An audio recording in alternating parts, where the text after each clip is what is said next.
जय हिंद दोस्तों। Welcome back to my YouTube channel Inspire IAS PCS। आज हम डिस्कस करने वाले हैं मेंस 365 इकोनॉमी मैगजीन का लेक्चर नंबर ये थर्ड है, जिसमें लैंड रिकॉर्ड मॉडर्नाइजेशन से रिलेटेड हम टॉपिक डिस्कस करेंगे और उसके अलावा जो फिजिकल पॉलिसी है इंडिया का, मॉनेटरी पॉलिसी, ये सारा हम लोग डिस्कस करेंगे अभी करेंटली। तो अभी जो हमारे चैनल पे फर्स्ट टाइम जुड़े हैं वो please like, comment and subscribe my channel. और इन केस आपको कुछ भी डाउट है तो प्लीज़ कमेंट या फिर आप टेलीग्राम चैनल पे हमारे साथ जुड़ सकते हैं। और कुछ भी आपको डाउट रहे तो वहाँ पे लिंक हमने दिया है, वहाँ पे आप हमसे क्वेश्चन पूछ सकते हैं। और इन केस आपको वीडियो किसी स्पेसिफिक टॉपिक पे चाहिए एग्जाम पॉइंट ऑफ व्यू से, तो फिर आप वो हमें टॉपिक सजेस्ट करिए। उस टॉपिक पे हम जो भी रहेगा अपडेटेड वीडियोस लेकर आएंगे। तो प्लीज़ सब्सक्राइब माय चैनल। तो आइए हम डिस्कस करते हैं लैंड रिकॉर्ड मॉडर्नाइजेशन से रिलेटेड, कि अभी लैंड से रिलेटेड क्या अपने यहाँ स्टेटस है उसका लैंड रिकॉर्ड का।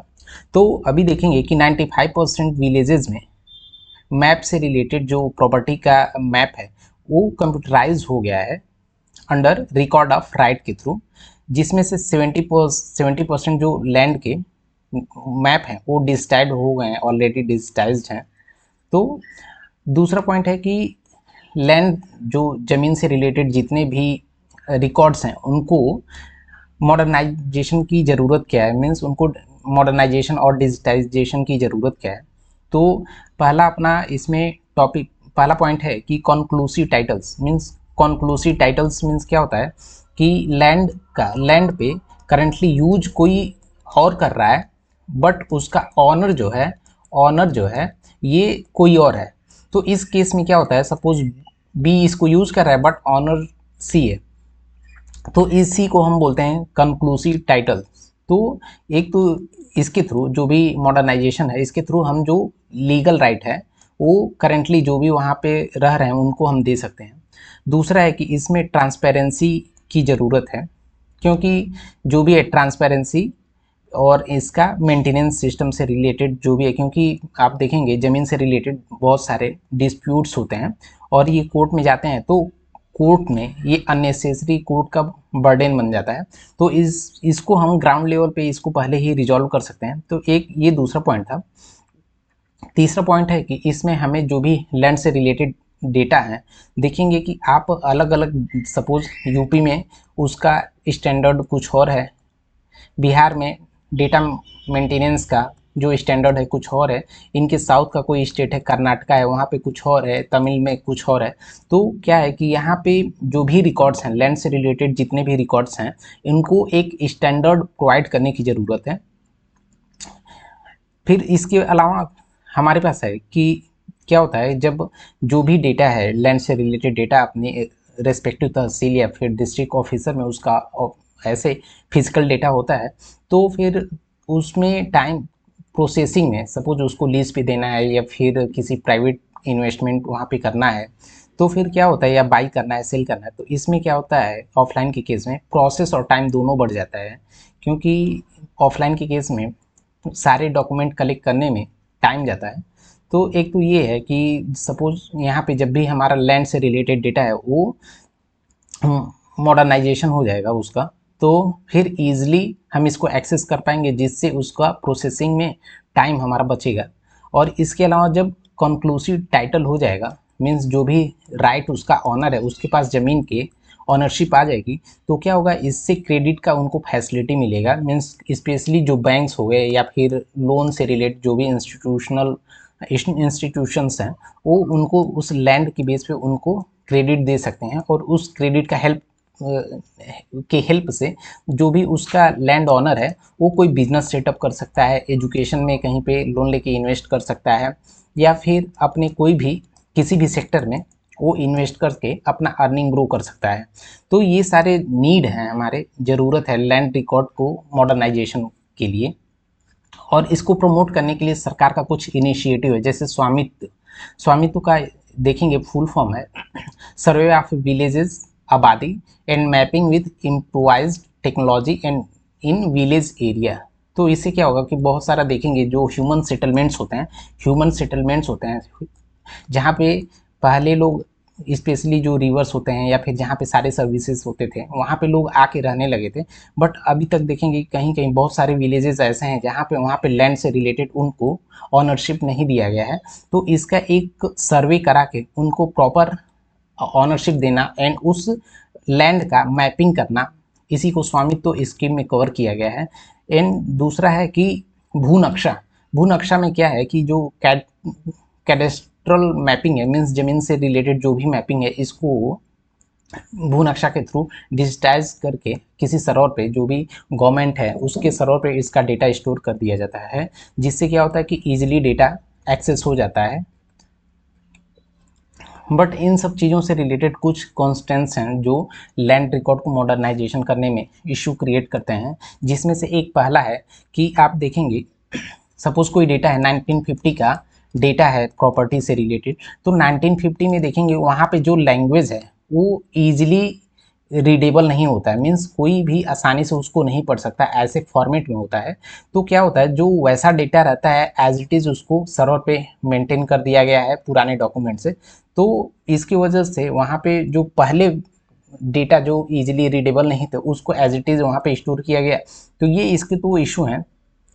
दूसरा है कि कोई डेटा को लेकर, डेटा स्टोरेशन को लेकर कोई भी एक प्रॉपर वे नहीं है कि किस वे में, किस स्टैंडर्ड में स्टोर करना चाहिए। ये दूसरा अपना इससे रिलेटेड इश्यूज हैं।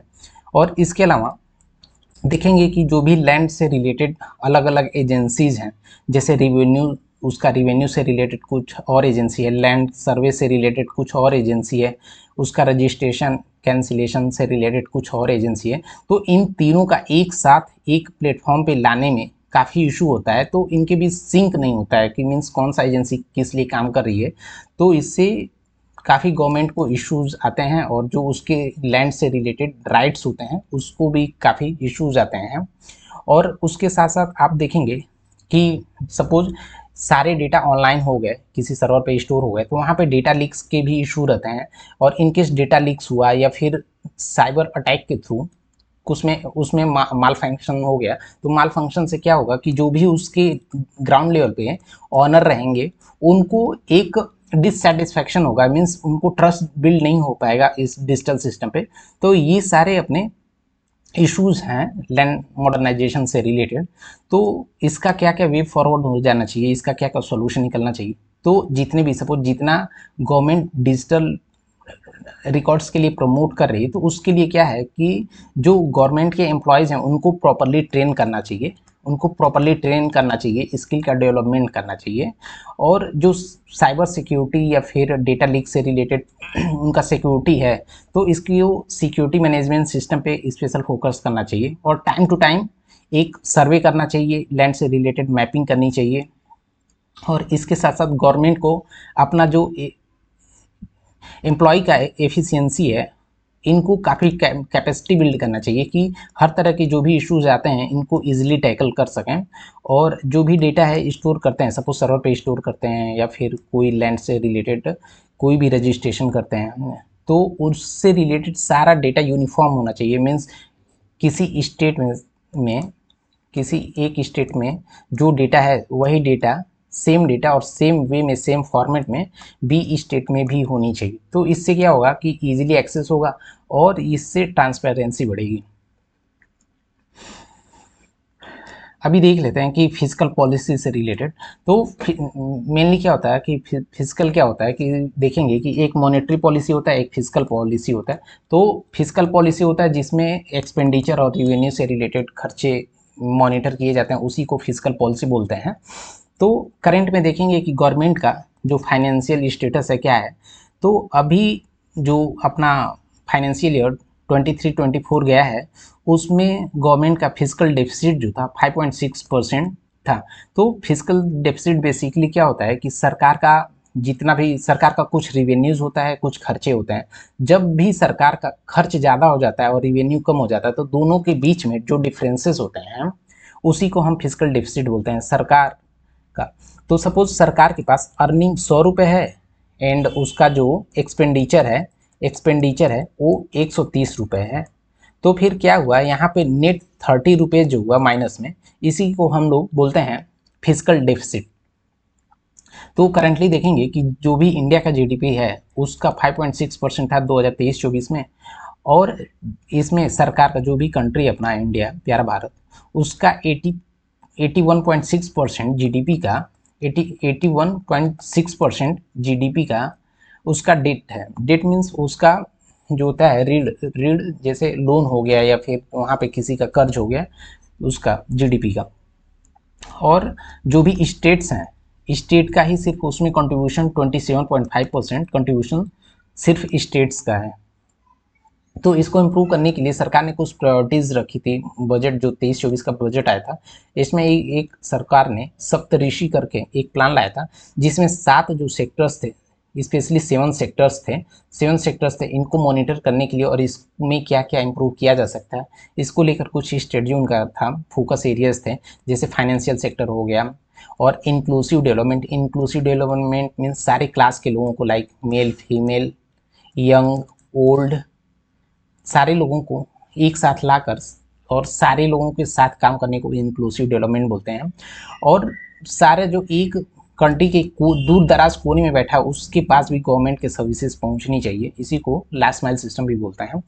इंफ्रास्ट्रक्चर हो गया, प्राइवेट और पब्लिक इन्वेस्टमेंट हो गया।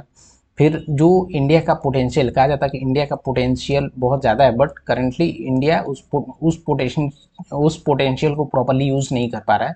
तो जब भी हम प्रॉपरली अपना पोटेंशियल यूज़ करेंगे तो हमारे इकोनॉमी में उससे बूस्ट मिलेगा। सपोज़ क्या होता है, बहुत देखेंगे कि अनएम्प्लॉयमेंट है, तो अनएम्प्लॉयमेंट की वजह से बहुत सारे यूथ का हम लोग पोटेंशियली यूज़ नहीं कर पाते हैं, उनकी एनर्जी को यूज़ पॉजिटिव वे में यूज़ नहीं कर पाते हैं। तो इसको और कैसे इंप्रूव किया जा सकता है, ये सरकार का एक प्रायोरिटी सेक्टर है। Green growth means sustainable development की बात कर रहा है, जैसे इकोनॉमिकली एंड इन्वायरमेंटली वायबल रहे और इसके साथ यूथ को एम्पावर करना। तो ये सरकार के 7 फोकस एरिया थे, इसी को सप्तऋषि प्लान बोला गया था। और इन सब चीज़ से रिलेटेड कुछ कंस्ट्रेंट्स हैं, कुछ चैलेंजेस हैं, जैसे वर्टिकल इम्बैलेंस। वर्टिकल इम्बैलेंस क्या होता है कि सरकार और सेंटर के बीच, जो यूनियन गवर्नमेंट होती है और स्टेट होती है, इनके बीच में जो फाइनेंशियल रिसोर्सेज हैं, लाइक टैक्स हो गया, जीएसटी हो गया, तो और भी जो भी अलग अलग तरीके के सरकार के मोनेटाइजेशन स्कीम होते हैं, उन सारे चीज़ों का डिस्ट्रीब्यूशन सेंटर और स्टेट के बीच में देखेंगे पार्शियलिटी नहीं होता, में प्रॉपर ये रिसोर्सेज का डिस्ट्रीब्यूशन नहीं है, इसी को वर्टिकल इम्बैलेंसेस बोलते हैं। और इन्हीं सब चीज़ों को लेकर फाइनेंशियल इश्यूज को लेकर 2-3 स्टेट गए थे सुप्रीम कोर्ट, जिसमें सरकार जो अपना सेंटर है और स्टेट के बीच में जो भी डिस्प्यूट्स हैं, इन सब चीज़ों से रिलेटेड उनका कुछ इश्यूज था, उसको हाईलाइट करने के लिए। और इसके अलावा इसमें जो फिजिकल डेफिसिट है उसको बढ़ाने में कमोडिटी जो प्राइस है, ये जब भी राइज हुआ तो इससे, क्योंकि इंडिया का पॉपुलेशन अराउंड 144 बिलियन के आसपास है, तो जब प्राइस राइज होगा तो इंडिया का एक्सपोर्ट का ज़्यादा, हमें 100 रुपये देने पड़ते थे, वहाँ पे हो सकता है 105 रुपये देने पड़े। तो ये जो 5 रुपीज़ है, इससे हमारा क्या होता है कि फिजिकल डिफिसिट ये बढ़ा देता है, क्योंकि सरकार का रेवेन्यू तो वही रहने वाला है, बट खर्चे बढ़ जाते हैं। इन्फ्लेशन हो गया, फिर देखेंगे जियोपॉलिटिकल टेंशन, जैसे यूक्रेन रसिया हो गया, इसराइल एंड पैलेस्टीन हो गया, तो ये सारा इश्यूज़ हैं। फिर यहाँ पे देखेंगे कि tax to GDP ratio India में बहुत लिमिटेड है। मीन्स जो सारे लोग देखेंगे कि जीडीपी में जो टैक्स लोग देते हैं उनका कंट्रीब्यूशन बहुत ही कम है। तो इनको कैसे हम इंक्लूसिव बना सकते हैं। फिर करप्शन का इशू है, लीकेज का इशू मीन ये है कि सपोज हम गवर्नमेंट है, बी बेनिफिशरी है, यहाँ से ये 100 रुपीज़ किसी स्कीम में ट्रांसफ़र कर रहे हैं, तो क्या होता है कि यहाँ पे 80 रुपीज़ ही पहुँचते हैं, 20 रुपये में बीच में ही गायब हो जाता है। मीन्स ये मीडिएटर जो रहते हैं बिचौलिए, ये खा जाते हैं, तो इसी को लीकेज बोलते हैं। इस पे कैसे काम किया जा सकता है, ये सारे चैलेंजेस हैं। तो इसको सॉल्व करने के लिए क्या क्या स्टेप्स लेने चाहिए, जैसे प्राइवेट इन्वेस्टमेंट पे फोकस करना चाहिए, पब्लिक सेक्टर जो सरकारी कंपनियां उनकी एफिशिएंसी पे फोकस करनी चाहिए, और जो फाइनेंशियल पावर है इसको डिसेंट्रलाइज करनी चाहिए। मीन्स जो स्टेट्स हैं उनको थोड़ा ऑटोनॉमी देना चाहिए, और जो टैक्सेशन सिस्टम है इसको रिफॉर्म करनी चाहिए। ये सारे पॉइंट्स हैं। अभी हमारा अगला टॉपिक है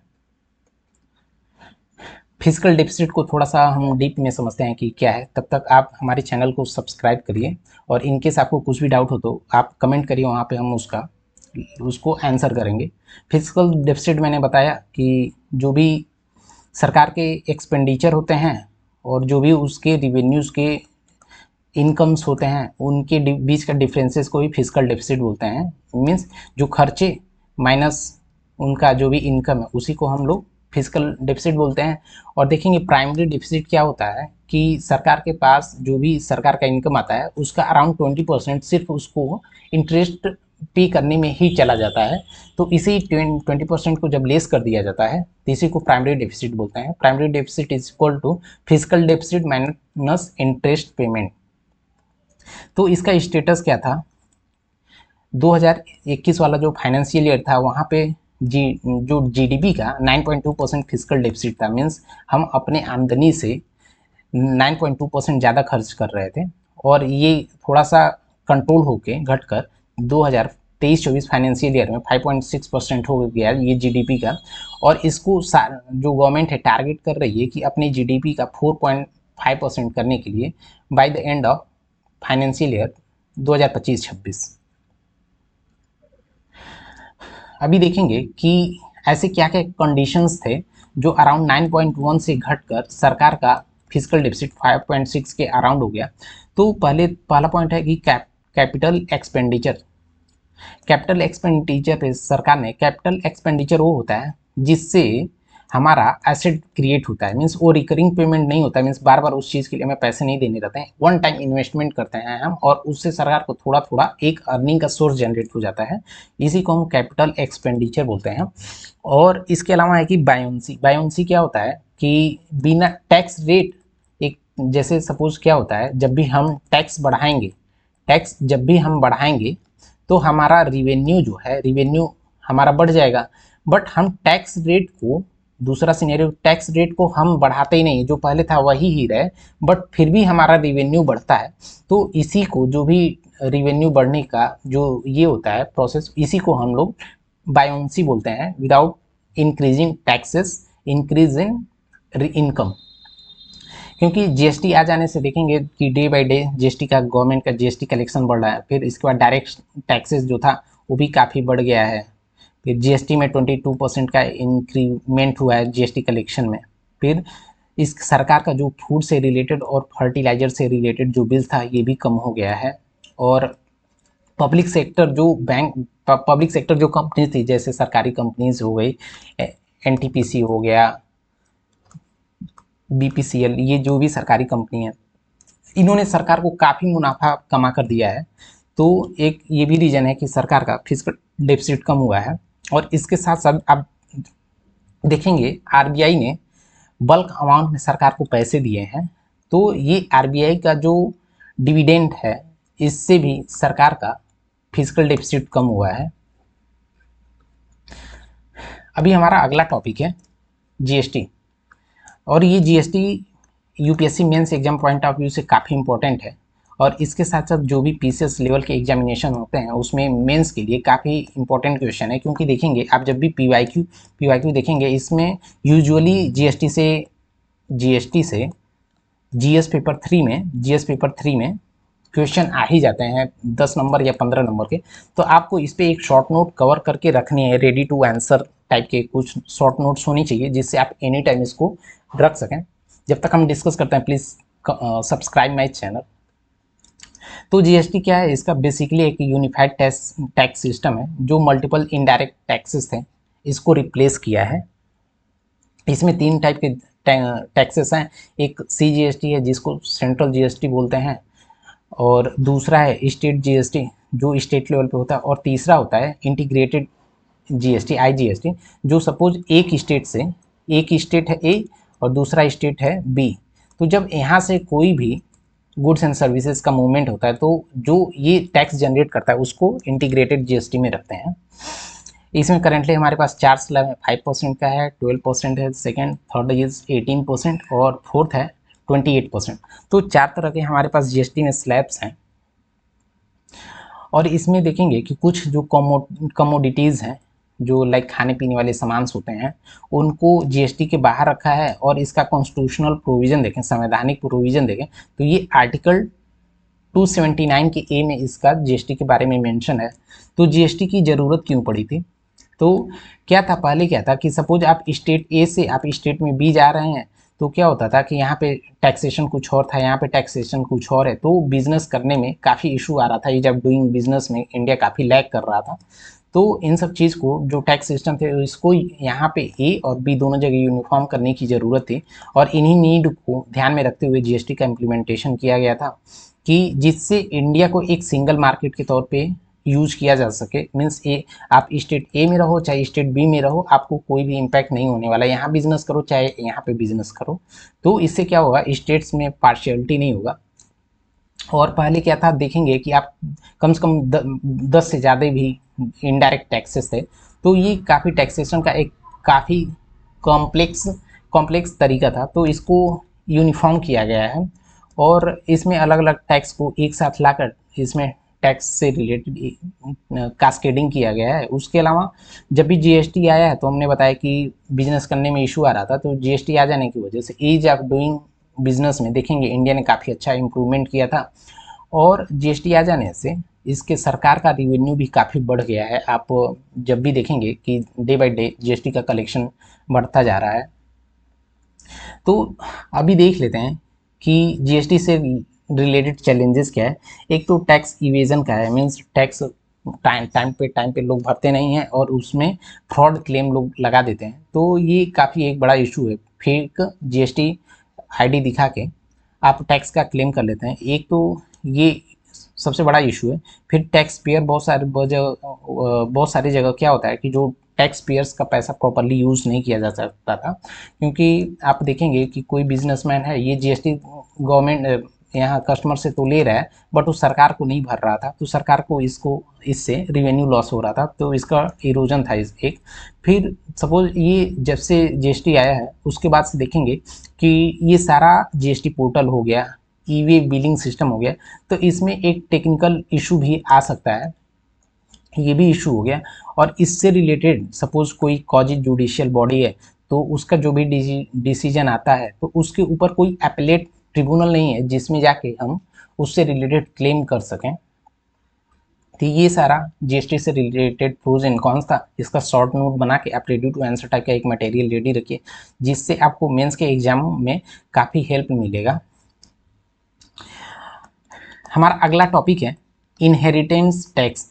देखेंगे आप जनरल इलेक्शन जो भी रिसेंटली अभी इलेक्शन हुआ था, इलेक्शन 2024 वाला जो हुआ था, तो उसमें देखा गया था कि इनहेरिटेंस टैक्स के बारे में काफ़ी चर्चा था।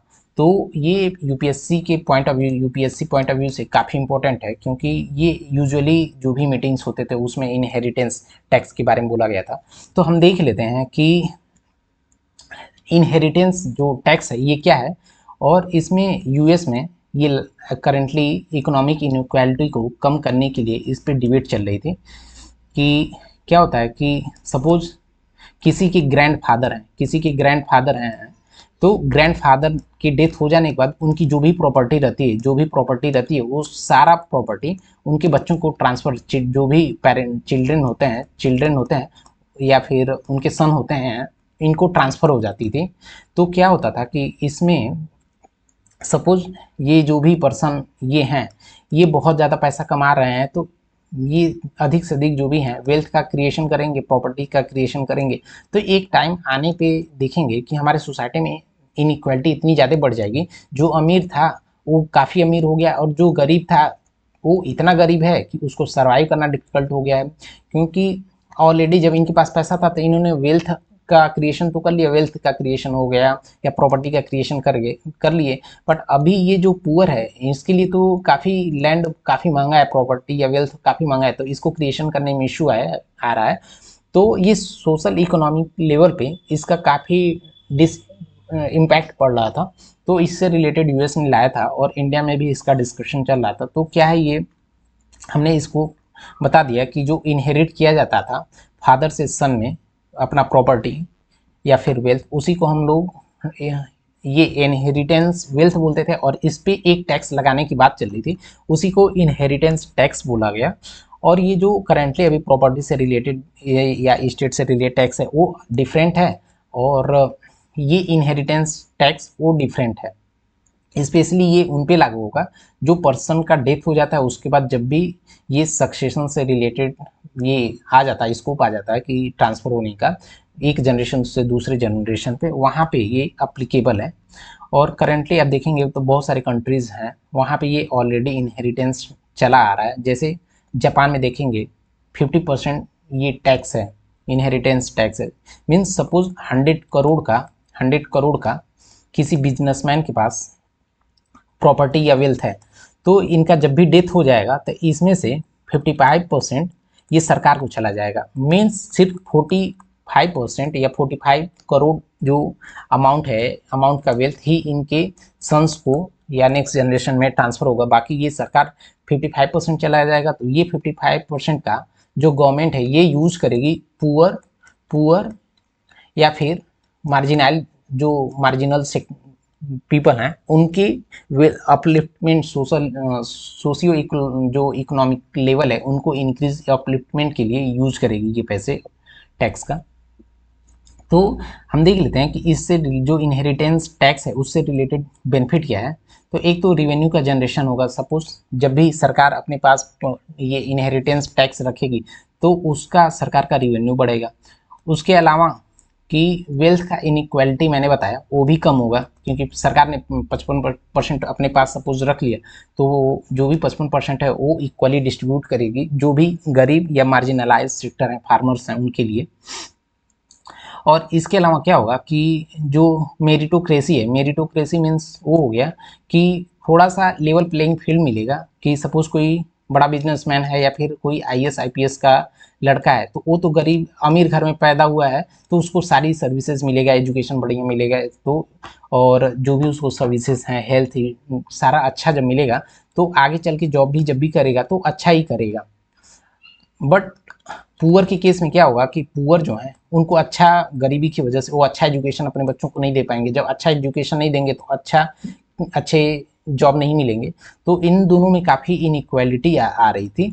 तो इन्हीं को कम करने के लिए ही इससे क्या होगा कि दोनों को एक लेवल प्लेइंग फील्ड मिलेगा कि दोनों एक बराबर जगह से स्टार्ट कर सकते हैं। और जो भी सरकार के पास उसका 55% जाएगा तो वो क्या करेगी, सरकार उसको प्रोडक्टिव तरीके से यूटिलाइज करेगी। बट इसमें देखेंगे कि हम इनकेस इंडिया में ये लागू हो जाता है तो इसके बहुत सारे इम्प्लीकेशंस भी आएंगे, इफेक्ट भी होगा। तो इससे क्या क्या इफेक्ट होगा ये देख लेते हैं कि ये सेविंग और इन्वेस्टमेंट को डिस्करेज करेगी। मीन्स बहुत लोग सोचेंगे कि हम पैसा हम कमा रहे हैं और हमारे डेथ के बाद हमारे बच्चों को ना मिल के सरकार 55% वैसे भी ले रही है। हम इनकम कर रहे हैं तो सरकार को इनकम टैक्स दे रहे हैं। दूसरा, हम कोई प्रोडक्ट यूज़ कर रहे हैं तो सरकार को हम जीएसटी के थ्रू इनडायरेक्ट टैक्स दे रहे हैं। और इनके सर हम कोई प्रॉपर्टी बिल्ड करते हैं तो हमारे डेथ के बाद सरकार 55% ले लेगी। तो अलग अलग जगह पे देखेंगे टैक्सेशन आ जाने की वजह से ये काफ़ी चैलेंजेस हैं। तो सरकार जो भी हैं, बिजनेसमैन हुए या जो भी बड़े बड़े अमीर घराने हैं, वो लोग इसमें सेविंग और इन्वेस्टमेंट पे फोकस ही नहीं करेंगे। और इससे क्या होगा कि इसका साइड इफेक्ट ये होगा कि बहुत सारे लोग सोचेंगे कि हम पैसा इंडिया में कमाएं बट हम अपना बिजनेस इंडिया में करें, बट जो हमारा जब भी सेविंग होगा उस सेविंग का पैसे हम ले जाके किसी अदर कंट्री में जहाँ पे इनहेरिटेंस टैक्स नहीं है वहाँ पे हम पैसे इन्वेस्ट करें। तो क्या होगा कि हमारा जब भी डेथ हो जाएगा तो वहाँ पे डेथ के बाद हमारे बच्चों को वो सारे प्रॉपर्टी के राइट्स मिल जाएंगे। तो ये सारा इससे रिलेटेड इश्यूज था। अभी हम देख लेते हैं अगला टॉपिक हमारा क्या है। ये सारा टॉपिक उतना देखेंगे कि ये exchange rate management in India, ये सारा उतना मेंस पॉइंट ऑफ व्यू से उतना इंपॉर्टेंट नहीं है और ये स्टैटिक का पार्ट है, तो इसको हम बहुत ज़्यादा डिस्कशन नहीं करेंगे क्योंकि ऑलरेडी हमारा ये तीसरा लेक्चर है तो काफ़ी इसमें इशू आ जाएगा और वीडियो काफ़ी बड़ा बन जाएगा। तो अभी हम देख लेते हैं हमारा अगला टॉपिक है क्रॉस बॉर्डर पेमेंट सिस्टम के बारे में। क्रॉस बॉर्डर पेमेंट क्या होता है कि सपोज आप गए यूएसए में गए, वहाँ पे पैसे कमा रहे हैं और वहाँ से पैसे कमा के आप इंडिया में पैसे भेज रहे हैं। आप यहाँ पे यूएसए गए और यहाँ से आपने पैसे कमाया और मनी आपने इंडिया में भेजा, तो देखेंगे एक कंट्री से दूसरे कंट्री में जब भी पेमेंट किया जाता है इसी को हम क्रॉस बॉर्डर पेमेंट बोलते हैं। तो सरकार ने इसके लिए कुछ इनिशिएटिव लिए हैं और स्पेशली ये G20 का जो टेक स्प्रिंट हुआ था इसमें ये फोकस में लाया गया था कि हम कैसे क्रॉस बॉर्डर पेमेंट सिस्टम को इम्प्रूव कर सकते हैं। मैंने जैसा कि बताया था सेंडर और रिसिपिएंट जो होते हैं, मीन्स सेंडर और रिसीवर दोनों डिफरेंट कंट्री के होते हैं, तो इसी को हम क्रॉस बॉर्डर पेमेंट बोलते हैं। सरकार ने कुछ स्टेप्स ले रखा है कि जैसे आरबीआई पेमेंट विजन 2025 मीन्स 2025 का एक डॉक्यूमेंट निकाला जिसमें क्रॉस बॉर्डर पेमेंट से रिलेटेड कैसे हम कौन कौन से स्टेप्स ले सकते हैं और क्या क्या फील्ड इम्प्रूव कर सकते हैं। दूसरा है कि NIPL करके एक इसमें स्कीम है जिसमें NPCI इंटरनेशनल पेमेंट लिमिटेड, इससे क्या हो रहा है कि आप देखेंगे रिसेंट न्यूज़ में कि UPI जो है वर्ल्ड के डिफरेंट कंट्रीज़ का जो भी पेमेंट सिस्टम है उस दोनों को इंटीग्रेट कर रही थी। जैसे आपने सुना होगा कि फ्रांस के साथ UPI का लिंकेज हो गया है, सिंगापुर के साथ UPI ने इंटीग्रेट किया। तो इससे क्या होगा कि फ्रांस में रहने वाला कोई UPI यूज़ करके इंडिया में पैसे भेज सकता है, सिंगापुर में रहने वाला कोई पर्सन UPI का यूज़ करके इंडिया में पैसे भेज सकता है, और इनकेस फ्रांस का कोई पर्सन इंडिया में रह रहा है तो वो इंडिया में अर्निंग करने के बाद जो भी अपने फैमिली को मेंटेनेंस के लिए जो भी पैसा भेजता है वो UPI का यूज करके इंडिया से फ्रांस या फिर सिंगापुर में पैसे भेज सकता है। इसी को क्रॉस बॉर्डर पेमेंट बोलते हैं। तो देखेंगे अभी करंटली UPI का एक्सेप्टेंस जो है सिंगापुर हो गया, UAE हो गया, मॉरिशस हो गया, नेपाल हो गया, भूटान हो गया, इन सारे कंट्रीज में UPI जो है एक्सेस होता है। अभी हमारा अगला टॉपिक है क्रिप्टो करेंसी से रिलेटेड। जब तक हम इस टॉपिक को डिस्कस करते हैं तब तक आप प्लीज़ हमारे चैनल को सब्सक्राइब करिए। इनकेस आपको जो भी टॉपिक्स हम कवर कर रहे हैं इस पर कुछ भी आप डाउट्स है तो आप हमारे कमेंट सेक्शन में कमेंट करिए, या फिर हमारे टेलीग्राम चैनल पे जुड़ के वहाँ पे आप हमसे क्वेरी को अपना पूछ सकते हैं, जिसको हम जल्द से जल्द उसको सॉल्व करने की कोशिश करेंगे। और आपके कमेंट और सब्सक्राइब करने से हमें एक मोटिवेशन मिलता है नेक्स्ट वीडियो लाने के लिए। तो देख लेते हैं क्रिप्टो करेंसी क्यों न्यूज़ में था, और ये जो भी टॉपिक्स हैं ये हम उसी टॉपिक को कवर कर रहे हैं जो अपना लास्ट वन ईयर में करंट अफेयर्स में हाईलाइटेड थे। तो इसको हम स्टैटिक पार्ट से लिंक करके ये क्लासेस ला रहे हैं। तो बेसिकली क्रिप्टो करेंसी जैसे बिटकॉइन हो गया, इथेरियम हो गया, ये सारे क्रिप्टो करेंसी हैं जो कि ब्लॉकचेन टेक्नोलॉजी पे बेस्ड हैं, और ये वर्चुअल करेंसी होते हैं, और इसमें एक काफ़ी अच्छा एक इंक्रिप्शन होता है, इसी को हम बोलते हैं क्रिप्टो करेंसी। तो रिसेंटली देखेंगे जो G20 कंट्रीज़ थी इन्होंने क्रिप्टो करेंसी जो क्रिप्टो एसेट्स है इनको रेगुलेशन के लिए रेगुलेट करने की बात चल रही थी कि हम कैसे क्रिप्टो करेंसी जो है इसको रेगुलेट कर सकते हैं। तो हम देखते हैं कि पहले तो इसका लीगल प्रोविज़न क्या है, इसके प्रोज क्या हैं, कॉन्स क्या हैं। तो क्रिप्टो करेंसी जो है इसमें PMLA जो अपना एक्ट है प्रिवेंशन ऑफ मनी लॉन्ड्रिंग, इसमें प्रॉपरली कवर किया गया है कि इसके थ्रू कोई ये करके क्रिप्टो करेंसी के थ्रू कोई ये भेजता है, पैसे ट्रांसफ़र करता है, तो वो उसमें कवर किया जाएगा। फिर RBI का कुछ क्रिप्टो करेंसी या फिर बिटकॉइन है उसको लेकर इंस्टेंस है कि बोलता है कि जो क्रिप्टो करेंसी है इससे हमारे फाइनेंशियल स्टेबिलिटी को लेकर काफ़ी इशू है, और ये एक थ्रेट भी आ सकता है हमारे इकोनॉमी में। तो लीगल फ्रेमवर्क क्या है इसका, इसी को काउंटर करने के लिए देखेंगे रिसेंटली आरबीआई ने डिजिटल करेंसी लाया था, डिजिटल करेंसी जिसको डिजिटल रूपी बोला गया था, रूपी। और ये क्रिप्टो करेंसी पे बेस्ड एक डिजिटल करेंसी या फिर वर्चुअल करेंसी है। और देखेंगे कि जो अपना 2022 वाला बजट आया था, इकोनॉमिक बजट आया था, उसमें इसको क्लासिफाई किया गया था as a virtual digital assets, और इस पे टैक्सेशन से रिलेटेड सरकार ने कुछ प्रोविजंस लाए थे। तो देखेंगे कि इसमें इसको रेगुलेट करने की क्यों ज़रूरत थी। तो पहला रीज़न ये है कि इसमें कंज्यूमर बहुत सारे कंज्यूमर जो थे बहुत सारे फ्रॉड का शिकार हो रहे थे, बहुत सारा हैक होने के बाद उनके पैसे गायब हो जा रहे थे। तो इसको प्रोटेक्ट करने के लिए सरकार ने इस इनिशिएटिव को लाया, इस इनिशिएटिव की ज़रूरत है।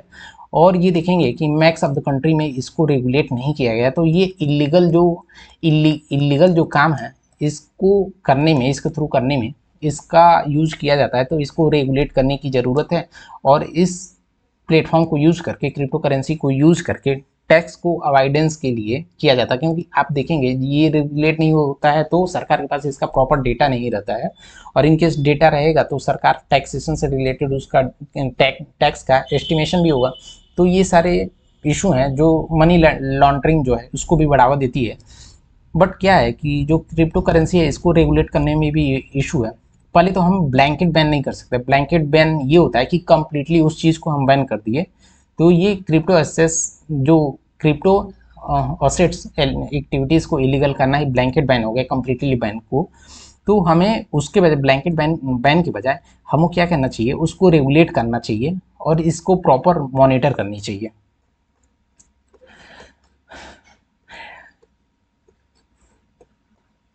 तो अभी के लिए हमारा यहीं पे हम अपना लेक्चर स्टॉप करते हैं, और आपको कुछ भी डाउट रहे तो आप कमेंट सेक्शन में पूछिए, या फिर हमारे टेलीग्राम चैनल से जुड़ के आप हमसे कनेक्ट कर सकते हैं कुछ भी डाउट रहता है। और ऐसे ही लेटेस्ट अपडेट्स पाने के लिए हमारे चैनल को सब्सक्राइब करिए। Thank you for the watching.